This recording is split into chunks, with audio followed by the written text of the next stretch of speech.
नमस्कार, 5 के prime time में आप सभी का स्वागत है। मैं हूं आपके साथ साहिल धुलिया। 26 नवंबर 2020 का दिन देश कोरोना नाम की महामारी से ग्रसित था। देश भर में लॉकडाउन के हालात थे। उसी समय दिल्ली की सीमाओं पर किसानों का ऐसे हुजूम उमड़ा जिसने दिल्ली वालों को कैद कर दिया। दिल्ली की ज्यादातर सीमाओं पर किसान मोर्चा लगाकर बैठ गए। सिंघू बॉर्डर से लेकर टीकरी, गाजीपुर, नोएडा, शाहजहांपुर जैसे बॉर्डरों पर किसानों ने मोर्चाबंदी कर दी। केंद्र सरकार के लाए गए 3 कृषि कानूनों के विरोध में पंजाब से शुरू हुआ यह आंदोलन हरियाणा होते हुए पुलिस प्रशासन का सामना करते हुए राजधानी के दरवाजे पर आकर खड़ा हो गया। हजारों की संख्या में ट्रैक्टर, लाखों की संख्या में किसान अपने लाव लश्कर के साथ ऐसे जम गए कि आज 1 साल होने के बावजूद उठने का नाम नहीं ले रहे। और तो और आंदोलन की मुख्य मांग 3 कृषि कानूनों की वापसी के पूरा होने पर भी किसान संगठन पीछे हटने के बजाय आंदोलन को और तेज करने की हुंकार भर रहे हैं। अब किसान संगठन एमएसपी को लागू करने और किसानों की आय 1 जनवरी तक दोगुनी करने के मोदी सरकार के वादे के पूरा होने तक दिल्ली की सीमाओं को खाली नहीं करना चाहता। यानी साफ है कि किसान संगठनों के मुखियाओं और आंदोलनकारियों का दिल देश की राजधानी में रम गया है और वो अपनी मांग मनवाकर जाने के मूड में आ गए हैं। लेकिन किसान आंदोलन का 1 साल एक जैसा नहीं रहा। कई बार लगा कि आंदोलन ने अब दम तोड़ दिया है, लेकिन यह फिर उठ खड़ा हुआ। चाहे वो 26 जनवरी के मौके पर लाल किले पर हुई हिंसा हो या फिर किसान आंदोलन के अंदर चरमपंथी विचारधारा की मौजूदगी, लड़की के साथ रेप और हत्या का मामला हो या फिर निहंगों द्वारा एक शख्स के साथ बर्बरता की गई हो। इन घटनाओं से लगा कि आंदोलन खत्म हो जाएगा, लेकिन यह और मजबूती के साथ खड़ा हुआ। 1 साल के दौरान किसान और सरकार के बीच वार्ताओं के दौर भी चले, हिंसा के दौर भी चले, लेकिन किसान आंदोलन खत्म नहीं हुआ। 26 जनवरी की हिंसा के बाद लगने लगा कि आंदोलन शायद अब खत्म हो जाएगा, लेकिन उसके बाद भी यह आंदोलन बढ़ता ही चला गया। इस बीच कुछ किसान संगठनों ने भी अपने आप को आंदोलन से पीछे कर लिया, लेकिन 28 जनवरी को भारतीय किसान यूनियन के नेता राकेश टिकैत के आंसुओं ने आंदोलन को और तेज कर दिया। अगली सुबह यानी 29 जनवरी को पूरा माहौल ही बदल गया। रात में ही किसान गाजीपुर बॉर्डर पहुंचने लगे, जिसके बाद पुलिस प्रशासन ने बॉर्डर पर सड़कों पर कीले गाड़ दी ताकि किसानों के ट्रैक्टर दिल्ली की सीमाओं में न घुसने पाए। मामला सुप्रीम कोर्ट भी पहुंचा। तीनों कृषि कानूनों पर रोक लगाने का आदेश दिया गया। इस मामले में कमेटी भी बनाई गई। सरकार ने 1.5 साल के लिए कानूनों को निलंबित भी कर दिया, लेकिन किसान अड़े रहे। इस दौरान आंदोलन में शामिल करीब 700 किसानों की मौत भी हुई। इस दौरान लखीमपुर खीरी की घटना भी हुई, जहां केंद्रीय गृह राज्य मंत्री अजय मिश्रा टेनी के बेटे पर प्रदर्शनकारी किसानों को अपनी कार से कुचलने का आरोप लगा। इस साल किसानों ने काफी कुछ सहा है, लेकिन यह आंदोलन सरकार के लिए भी सिरदर्द बना रहा। आखिरकार पीएम मोदी को तीनों कृषि कानून रद्द करने का ऐलान करना पड़ा। अब कृषि कानूनों को संसद में रद्द करना बाकी रह गया है, लेकिन किसान आंदोलन अभी भी जारी है, क्योंकि अब बात सिर्फ कृषि कानूनों तक सीमित नहीं है। क्योंकि किसान नेता राकेश टिकैत का कहना है कि हमें तो एमएसपी पर गारंटी चाहिए। किसान को सीधा फायदा एमएसपी की गारंटी से होगा। यानी साफ है कि आंदोलन के 1 साल पूरा होने के बावजूद किसानों के जमावड़े से कई बड़े सवाल यहां पर सुलग रहे हैं। भाई की जरूरत है ही नहीं हमको, क्योंकि पढ़े पढ़ाए हैं ये तो सारे। तो कार कमेटी में 11 साल से बन रही है, उस पर अपना फैसला सुना दे। ये 750 किसान शहीद हुए हैं भाई। युद्ध हमारे घर पर आन कनाडा, उसका हर्जाना कौन देगा? हमारे लोग शहीद हुए, हमारे ऊपर मुकदमे लगे। अजय टेनी वाला मामला हुआ, लोग जेलों में हैं। तो ये सारे मामले हैं, सब मामलों पे भारत सरकार बैठ के बातचीत कर रहे हैं। अगले जो और मामले होंगे उस पर कमेटी बना लो एक। हम फैसला पार्लियामेंट चलने पर लेंगे, फिर आगे हमें आंदोलन कैसे चलाना, आगे आंदोलन की रूपरेखा क्या होगी। और 27 तारीख की है संयुक्त मोर्चे की मीटिंग, कल भी फैसला लिया जाएगा। 29 तारीख को ट्रैक्टर मार्च है, जो 30 ट्रैक्टर जाएंगे। इस बॉर्डर से भी का रास्ता खुला हुआ होगा तो हम 30 ट्रैक्टरों के साथ में 500 लोग जाएंगे 29 तारीख को। तो 1 साल सुलगते सवाल, हमारी इस खास पेशकश में आज हम तलाशने की कोशिश करेंगे उन सवालों के जवाब जो इस किसान आंदोलन के दरमियान खड़े हुए हैं। किसान आंदोलन का 1 साल क्या रहा हाल, 3 कानूनों की वापसी, फिर क्यों नहीं हो रही घर वापसी। एमएसपी पर अड़े किसान, क्यों नहीं हो रहा समाधान? बॉर्डर्स पर जमावड़ा, कौन डाल रहा घर वापसी में अड़ंगा? किसान संगठनों की हुंकार, क्या फिर होगा बड़ा बवाल? राकेश टिकैत की रणनीति या विपक्षी दलों की राजनीति? तो इन्हीं तमाम सवालों के जवाब तलाशने की हम इस चर्चा में कोशिश करेंगे। हमारे साथ कुछ खास मेहमान जुड़ गए हैं। रमाकांत मिश्र जो कि प्रवक्ता बीजेपी हैं, वो हमारे साथ इस चर्चा में साथ निभाएंगे। साथ ही साथ संजय राणा, प्रवक्ता भारतीय किसान यूनियन, हमारे साथ इस चर्चा में साथ देंगे। साथ ही साथ राजेंद्र यादव, राष्ट्रीय अध्यक्ष हैं भारतीय किसान संयुक्त मोर्चा के, वो भी हमारे साथ इस चर्चा में साथ निभाने वाले हैं। आप सभी मेहमानों का बहुत स्वागत है। सबसे पहला सवाल मेरा संजय राणा जी आपसे रहेगा। जिस तरीके से किसान आंदोलन को 1 साल हो गया है, 1 साल से यह आंदोलन बदस्तूर चल रहा है, कई उतार चढ़ाव भी यहां पर देखने को मिले, तो क्या बड़े ऐलान के बाद प्रधानमंत्री नरेंद्र मोदी ने तीनों कृषि कानूनों का वापस लेने का ऐलान यहां पर कर दिया है, क्या उसके बाद भी जरूरी है यह आंदोलन चलता रहे? देखिए साहिल जी, हमारे हिसाब से जब प्रधानमंत्री जी ने ये आह्वान कर दिया और 3 कृषि कानून को वापस ले लिया, तो किसानों को भी अपने कदम वापस ले लेने चाहिए थे और घर वापसी कर लेनी चाहिए थे। जहां तक रहा एमएसपी का सवाल, एमएसपी पे कानून बनाने का सवाल, तो पिछले 55 साल से एमएसपी लागू है और एमएसपी पे धान और 23 फसलों की खरीदारी हो रही है, लेकिन तब भी किसानों की हालत नहीं बिगड़ी है। अगर उस पर कानून बन जाएगा तो कैसे बदल जाएगी, हमें समझ नहीं आ रहा है।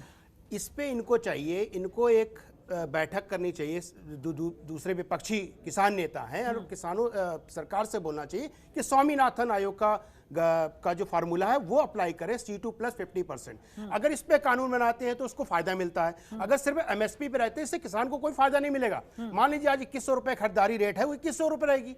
कानून तो बना हुआ है, लेकिन वो कानून से लोग खरीदेंगे? नहीं खरीदेंगे। मान लीजिए आज चोरी के लिए कानून बना हुआ है, क्या चोरी होना बंद हो गई है देश में? और दूसरे क्राइम के लिए कानून बना है कि क्राइम होना बंद हो गया है? कानून बना देने से चीज नहीं होगी। हमें यह देखना है कि किसानों का हित किस चीज में है। किसानों का हित स्वामीनाथन आयोग का जो रिपोर्ट है उसको लागू कराने में, और अगर वो लागू करा देते हैं तो समस्त किसान, चाहे वो किसी भी वर्ग, धर्म और प्रांत का हो, सबको लाभ होगा। ठीक है, राजेंद्र यादव जी भी हमारे साथ जुड़े हुए किसान नेता है। राजेंद्र जी, आप क्या कहेंगे, आपकी क्या सोच है? अब इसमें सोच क्या, सीधी सी बात है कि जब ये आंदोलन शुरू हुआ था, वो तीनों काले कानून को लेकर शुरू हुआ था, उसके साथ ही एमएसपी की बात हुई थी। एमएसपी पे भी कानून बनाने की बात कर रहे थे और उसे पास करने की बात कर रहे थे। वहीं पर आज हम लोग अभी भी रुके हुए हैं, हम कोई वहां से हट थोड़ी ना रहे हैं। भाई एमएसपी पर आप जो है कानून बना दो, और C2 + 50 की बात शुरू से करते आ रहे हैं हम लोग भी।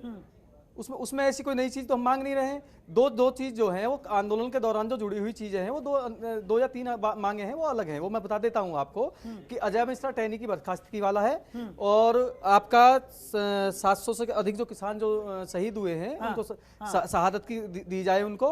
और एक सबसे बड़ा मुद्दा आता है कि जिन किसानों पर जो है आंदोलन के दौरान मुकदमे दर्ज हुए हैं, वो मुकदमे जो है वापस ले ली जाए। इसमें कोई नई चीज तो मांग नहीं रहे, क्योंकि चीजें सारी की सारी जो है आंदोलन से जुड़ी हुई चीज है। उन्हीं चीजों के बारे में बात कर रहे हैं। आंदोलन लेकिन राजेंद्र जी, अभी आपने संजय जी को सुना, तो फर्क क्यों है किसानों की सोच में? एक तरफ कहा जा रहा है कि जब प्रधानमंत्री नरेंद्र मोदी ने एक कदम बढ़ाया तो किसानों को भी बढ़ाना चाहिए, घर वापसी करनी चाहिए, उसके बाद बातचीत कर ली जाए। देखिए, मैं आपको बताता हूं कि एक की बात कर रहे हैं, हमने तो 2 कदम आगे बढ़ा दिए। हमने तो माननीय प्रधानमंत्री जी को लेटर भी लिख दिया है कि भैया हमसे इन मुद्दों पर और बात कर लीजिएगा, हम घर चले जाएंगे। लेकिन उधर से कोई बुलावा तो आए कि भैया आओ बात कर लो। अब बात करने की कोई बात नहीं कर रहे हैं तो फिर क्या बात करें? फिर तो बैठे हुए हैं हम लोग।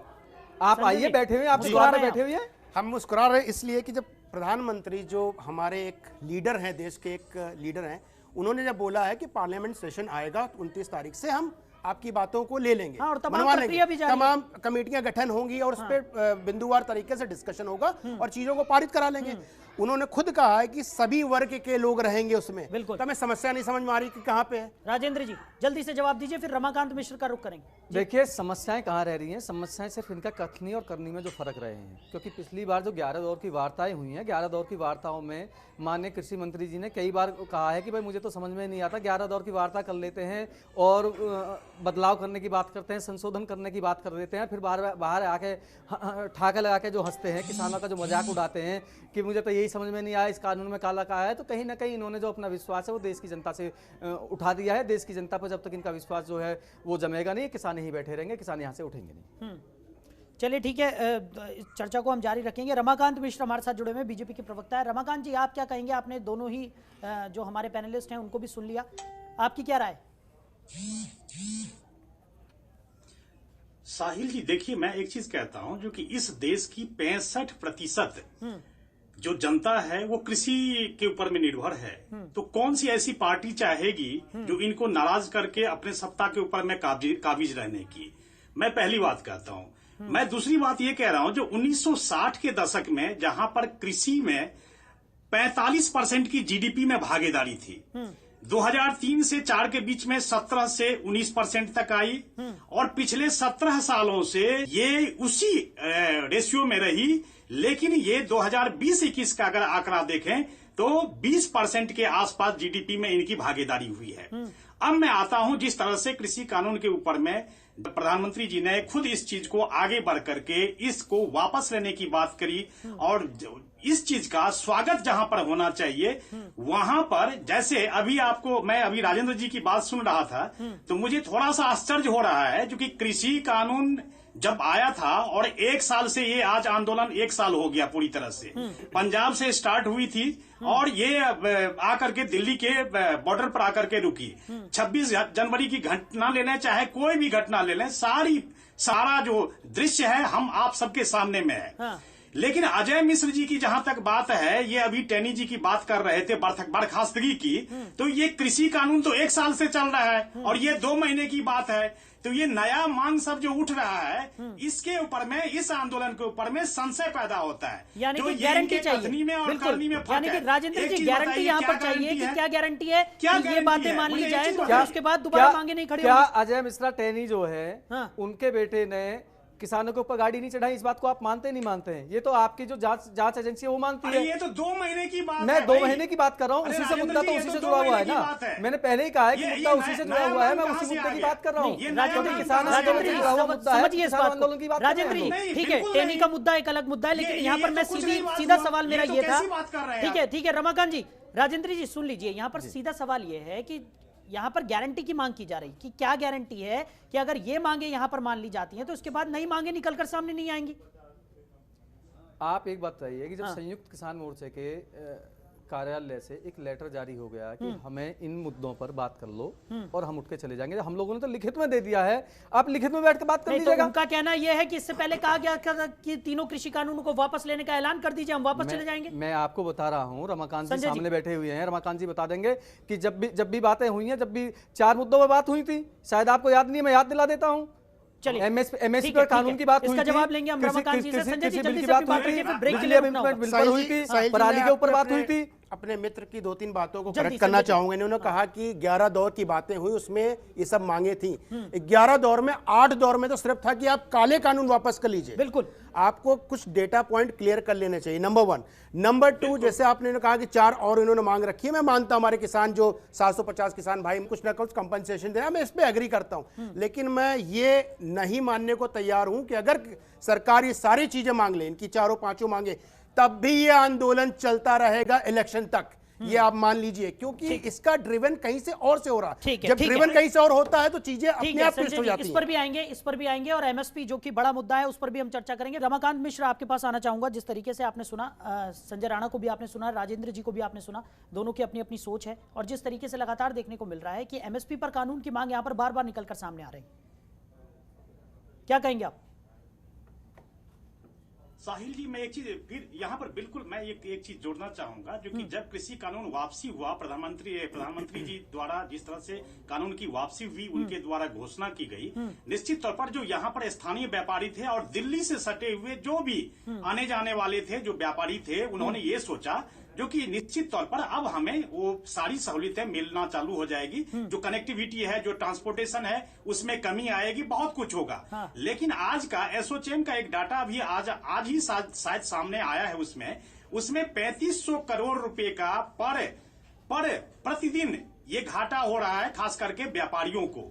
ये भी समझने की बात है। साथ ही साथ मैं एक चीज और कहना चाहूंगा जो जिस तरह से पिछले 17 सालों से 17% के ऊपर में जीडीपी थी, आज वही 20-21 का अगर आंकड़ा देखें तो 20% तक आ गई है। तो निश्चित तौर पर जो प्रधानमंत्री जी द्वारा जिस तरह से इनिशिएट लिया गया, चाहे वो खाद के रूप में हो, बीज के रूप में हो, किसान सम्मान निधि हो, चाहे सॉइल हेल्थ कार्ड हो, चाहे बीमा योजना हो, हर एक चीज के ऊपर में फोकस किया गया और किसानों की बेहतरी के लिए सबको महंगा किया गया। ये सब सारे स्कीम आए, सारी योजनाएं आई।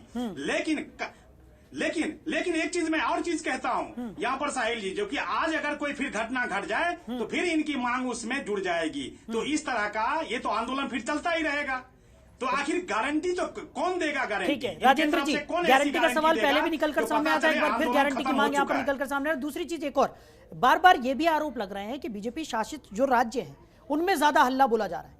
लगातार देखने को मिल रहा है कि जहां पर बीजेपी की सरकार है वहां पर ज्यादा आंदोलन तेज गति से यहां पर आगे बढ़ रहा था, जिस तरीके से अभी पिछले एक साल की अगर हम बात करें तो क्या उसके पीछे ये भी मकसद हो सकता है कि कुछ ऐसे नेता इस संयुक्त किसान मोर्चा की अगर हम बात कर लें या किसान संगठनों की बात कर लें तो उसमें कुछ प्रतिनिधि ऐसे हैं, कुछ नेता ऐसे हैं जिनका विपक्षी दलों के साथ उठना बैठना है या बातचीत है, इस वजह से भारतीय जनता पार्टी के जो शासित राज्य हैं वहां पर ज्यादा हल्ला बोल यहां पर देखने को मिलता है? नहीं, ऐसे भी नेता हैं इसमें जिसका सत्ता पक्ष के साथ भी है, भारतीय जनता पार्टी के साथ भी जिनका कहते हैं संबंध है, ऐसे लोग भी बैठे हुए हैं।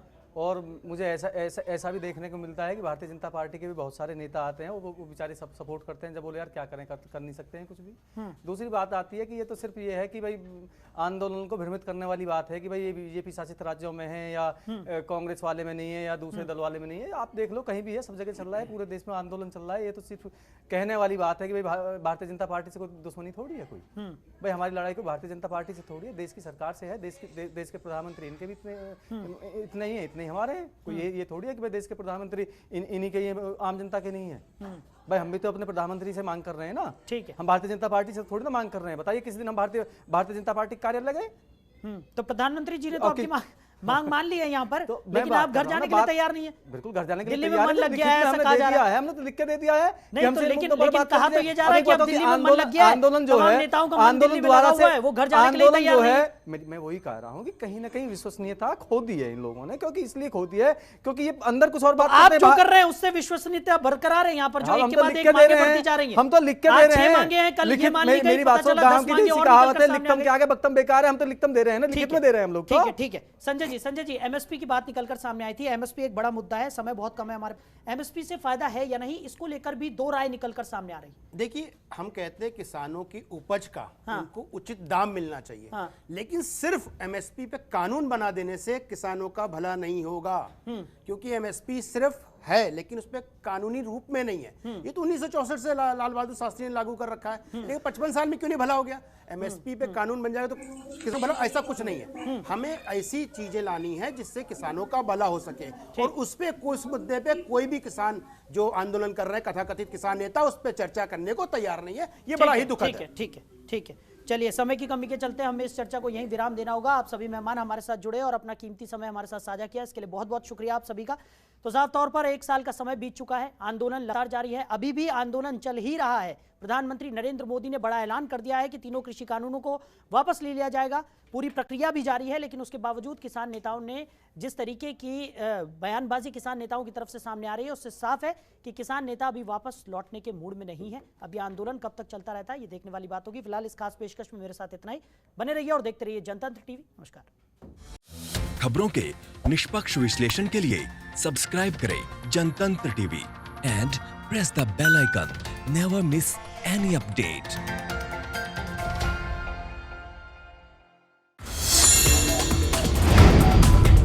Download the Janatantra TV app, available on Google Play and App Store. Download it now.